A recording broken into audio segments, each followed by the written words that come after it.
भले ही बंगाल के चुनावी रण में मुस्लिम वोटर्स की भूमिका काफी ज्यादा अहम मानी जा रही हो, लेकिन बंगाल के ही चुनावी रण में 50 सीटें ऐसी भी हैं जो ओबीसी वोटर्स का पर सबसे ज्यादा उन सीटों का प्रभाव माना जाता है, उन सीटों पर प्रभाव माना जाता है। तो ऐसे में भारतीय जनता पार्टी का जिक्र करें तो साल 2019 के लोकसभा चुनाव में 18 सीटें जीतने में इन्हीं ओबीसी वोटर्स के बूते भारतीय जनता पार्टी कामयाब हुई थी।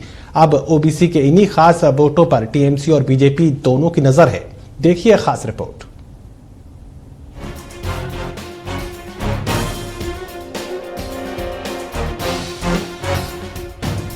बंगाल की सियासी लड़ाई में सबकी नजरें प्रदेश की करीब 125 सीटों पर प्रभाव रखने वाले मुस्लिम वोटर्स पर हैं। सभी दल चाहें वो लेफ्ट कांग्रेस गठबंधन हो या फिर टीएमसी, सभी इन समुदाय के वोटरों को लुभाने के लिए तमाम जुगत कर रहे हैं। लेकिन ऐसा नहीं है कि सिर्फ इन्हीं मुस्लिम वोटरों के सहारे प्रदेश में सरकार बनाई जा सकती है।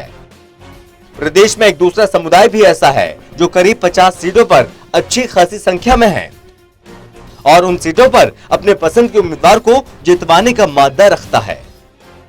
जातिवादी राजनीति से अब तक दूर रहने वाले बंगाल में इस बार के विधानसभा चुनाव में सभी राजनीतिक दलों के लिए जातियां महत्वपूर्ण हो गई हैं। बंगाल में 50 से ज्यादा विधानसभा सीटों पर जबरदस्त प्रभाव रखने वाले अन्य पिछड़ा वर्ग यानी कि ओबीसी समुदाय के बीच राजनीतिक बढ़त बनाने और उन्हें साधने के लिए सत्तारूढ़ तृणमूल कांग्रेस यानी कि टीएमसी और बीजेपी दोनों ने ही अपने पत्ते खोल दिए हैं।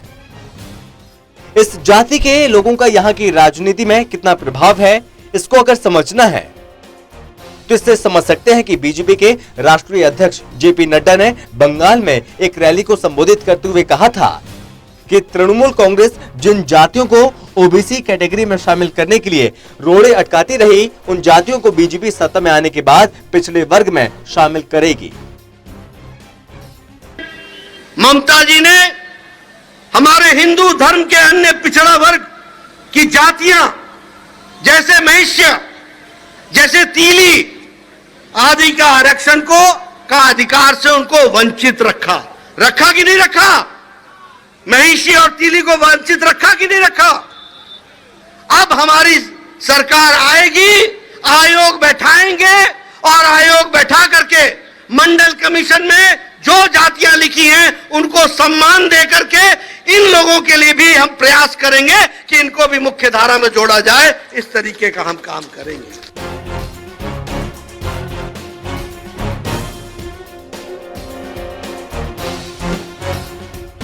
बीजेपी की घोषणा से टीएमसी ने अपने आप को बैकफुट पर आता देख टीएमसी ने भी बीजेपी के नहले पर दहला फेंक दिया और अपने घोषणा में ऐलान किया कि सरकार बनने पर महिष, तेली और साहा जैसी जातियों के लिए ओबीसी आरक्षण देगी, जिससे अब बीजेपी के सामने संकट पैदा हो गया है।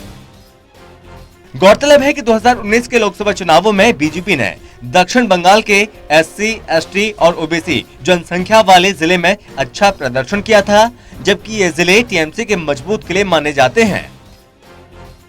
दरअसल ओबीसी वोटों के ट्रांसफर के चलते ही बीजेपी पूर्व और पश्चिम मेदिनीपुर, हुगली और हावड़ा जिलों में अच्छा प्रदर्शन कर सकी। इसलिए इन जिलों में जहां बीजेपी को विधानसभा चुनाव में भी अच्छे प्रदर्शन की उम्मीद है, तो वहीं तृणमूल कांग्रेस एक बार फिर से आरक्षण का वादा करके पुनर्वापसी करना चाहती है। आपको बता दें कि 2011 में जब पहली बार ममता बनर्जी ने बंगाल में सरकार बनाई, उसके एक साल के बाद ही बंगाल बैकवर्ड क्लास बिल 2012 पेश किया। ममता सरकार ने सैयद और सिद्दीकी जातियों को छोड़कर सभी मुस्लिमों को इस सूची में शामिल कर लिया था। हिंदुओं में भी कई जातियों को भी ओबीसी में शामिल कर लिया। इधर पश्चिम बंगाल के पिछड़ा वर्ग कल्याण विभाग के अनुसार करीब 38 लाख लोगों को ओबीसी का सर्टिफिकेट पहले ही जारी किया गया। इसके अलावा अभी हाल ही में दुआरे सरकार योजना के तहत भी हजारों सर्टिफिकेट जारी किए गए। प्रदेश में जैसे जैसे विधानसभा चुनाव की तारीख नजदीक आ रही है, वैसे वैसे प्रदेश का सियासी पारा गर्म होता जा रहा है। तमाम सियासी दल अपने दावे को मजबूत करने के लिए हर जुगत लगा रही है।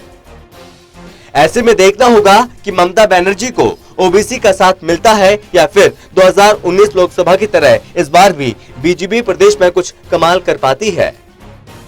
Special desk, total TV.